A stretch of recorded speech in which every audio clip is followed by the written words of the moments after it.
சூப்பராக ரெடி ஆயிடுச்சு. இது கட் பண்ணிடலாம்.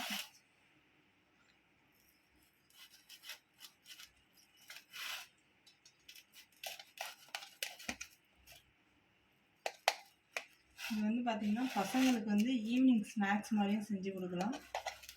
நல்லா ஒரு ஹெல்த்தியான ஒரு டிஷ்.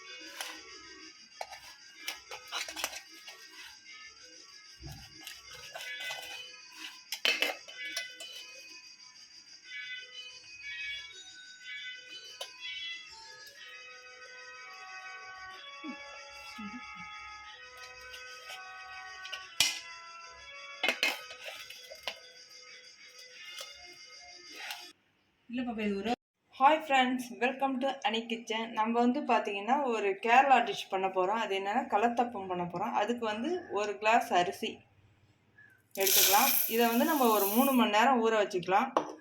ஊற வச்சு நம்ம எப்படி பண்ணலான்னு பார்க்கலாம். இது வந்து பச்சை அரிசிங்க. இது நான் பச்சை சொல்லலை. இது வந்து பச்சை அரிசி, ரேஷன் அரிசியில் பண்ணுறேன்.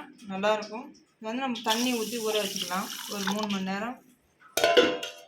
இப்போ வந்து ஊற வச்ச அரிசி பாருங்கள் 3 மணி நேரம் ஆயிடுச்சு. நல்லா ஊறிடுச்சு. இப்போ நம்ம இதை அரைக்கலாம். அரைக்கிறதுக்கு என்னென்ன பொருள் பார்த்துக்கலாம். அரிசி போட்டுக்கலாம்.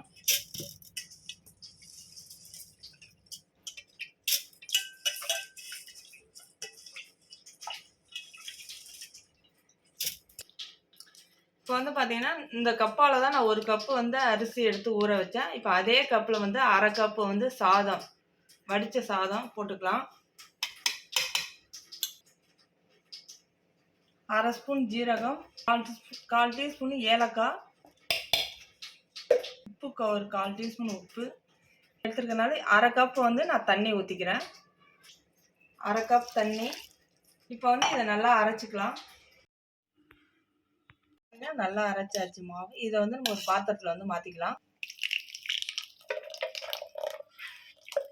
கப்பு வந்து இருந்தாலும் 1 கப்பு அரிசி எடுத்துக்கோங்க.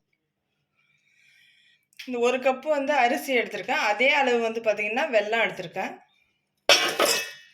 இந்த கப்பில் வந்து பார்த்திங்கன்னா 1/2 கப்பு வந்து தண்ணி ஊற்றிக்கலாம். இதில் ஊற்றிக்கலாம். இப்போ வந்து பார்த்திங்கன்னா நல்லா வந்து இந்த வெல்லம் வந்து நல்லா கரைஞ்சிருச்சு பாருங்கள். இதை வந்து நம்ம அரைச்சி வச்சுருக்க மாவில் வந்து வடிகட்டி கலந்துக்கலாம். இதில் வந்து இந்த மாவில் வந்து நம்ம கலந்துக்கலாம். சூடாகவே அப்படியே ஊற்றிக்கோங்க. இதை வந்து நல்லா மிக்ஸ் பண்ணிக்கலாம்.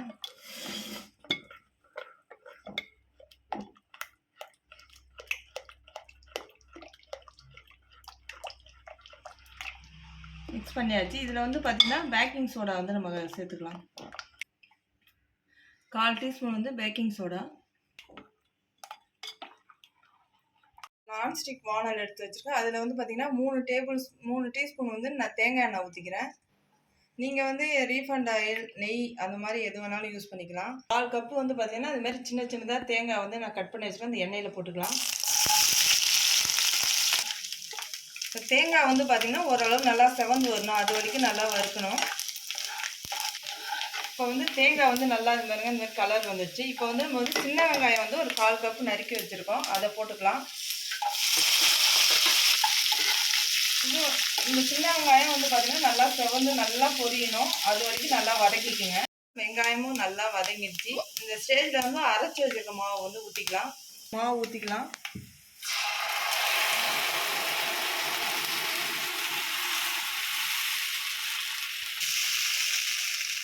இதை ஃபுல்லாக வந்து நல்லா நிரப்பி விட்டுக்கோங்க. அப்போ தான் வந்து ஒரே ஈவனாக இருக்கும் தேங்காய் வெங்காயம்லாம்.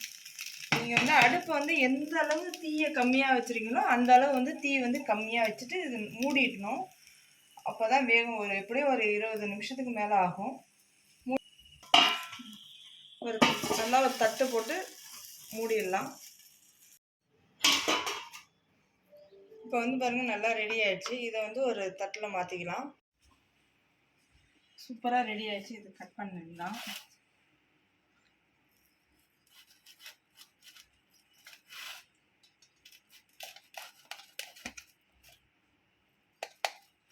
இது வந்து பார்த்திங்கன்னா பசங்களுக்கு வந்து ஈவினிங் ஸ்நாக்ஸ் மாதிரியும் செஞ்சு கொடுக்கலாம். நல்லா ஒரு ஹெல்த்தியான ஒரு டிஷ்.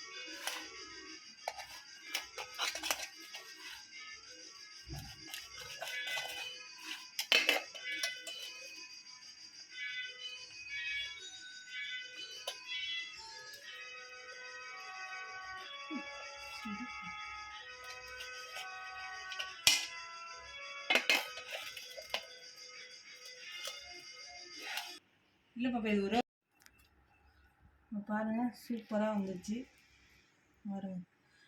உரிக்கும் போது பாருங்கள் அப்படியே பலாசோளம் மாதிரி வருது பாருங்க.